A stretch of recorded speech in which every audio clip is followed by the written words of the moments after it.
I'd understand if you said you'd never heard of Charlestown. It's a small city of just below 10,000 residents, located right next to the Ohio River on the Indiana side, about 20 minutes from Louisville, Kentucky.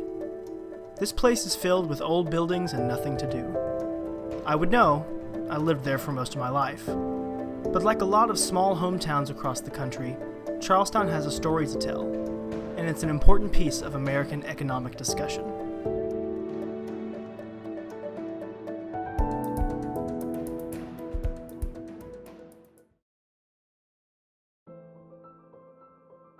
Charlestown's history is marked by its turbulent economy, and there are few who understand this better than current mayor Bob Hall. In August of 1940, Charlestown was a small town of about 965 residents. In August of that year, that was our population. By October, there was 13,000.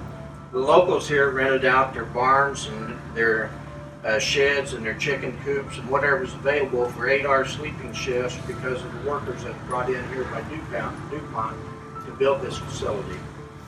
The facility that Mayor Hall is talking about was an Army ammunition plant built for World War II. Like he said, the facility attracted thousands of people. Almost overnight, Charlestown became a boomtown.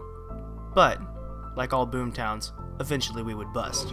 I say we were like the coal towns of Kentucky, where as long as the company was there, the town prospered.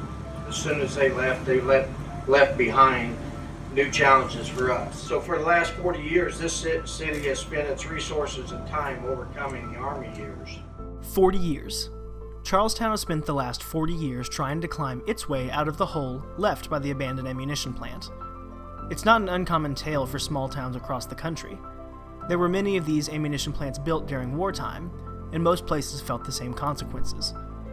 Economic decline and poverty hit Charlestown hard after the plant shut down for good following the Vietnam War. Despite the city government's best efforts, there was no way to overcome these issues without some sort of economic engine. Finally, in 2017, we might have that. Today, with the bridge and River Ridge rebuilding, they've added almost 10,000 jobs in there now. It's like the 1940s again in Charlestown, in that all the growth and everything is projected to be here. And I have, in the last year and a half, had more developers, more people coming. We got subdivision plan, commercial buildings plan, and all the things that are happening. It's like the 1940s boom again, only this time it's going to be a little bit more permanent, a little bit more organized. So.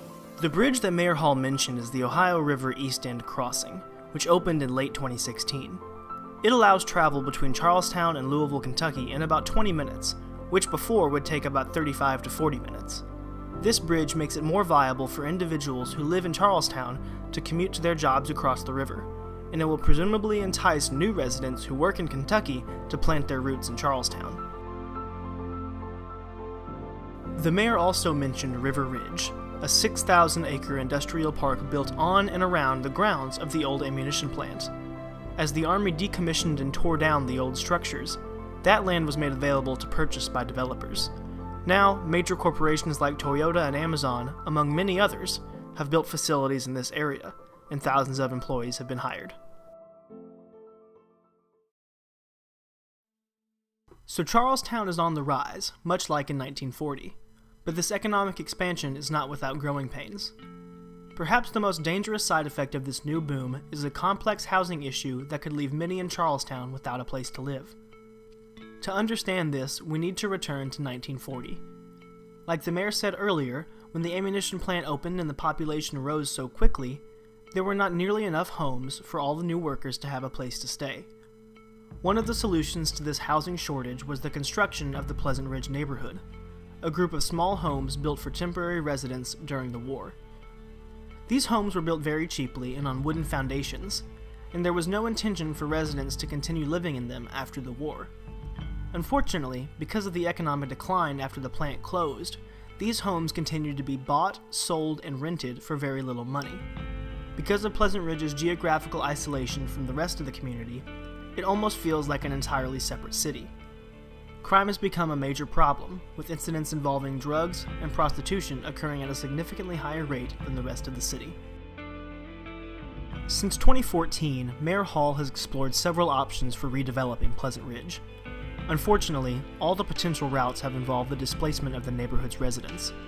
In response to this potential displacement, members of the neighborhood have started a grassroots movement to save their homes.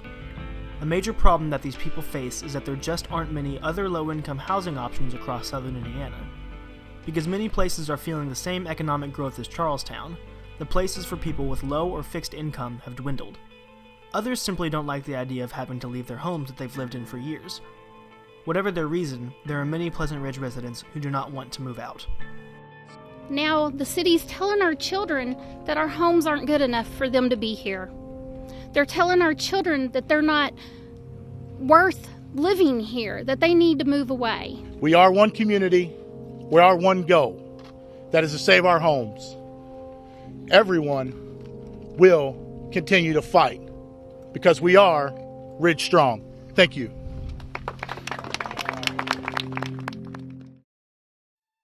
It's a complex problem. The crime and economic hindrance that accompany Pleasant Ridge are undeniable. But what about the people? What about the residents who have nowhere else to go?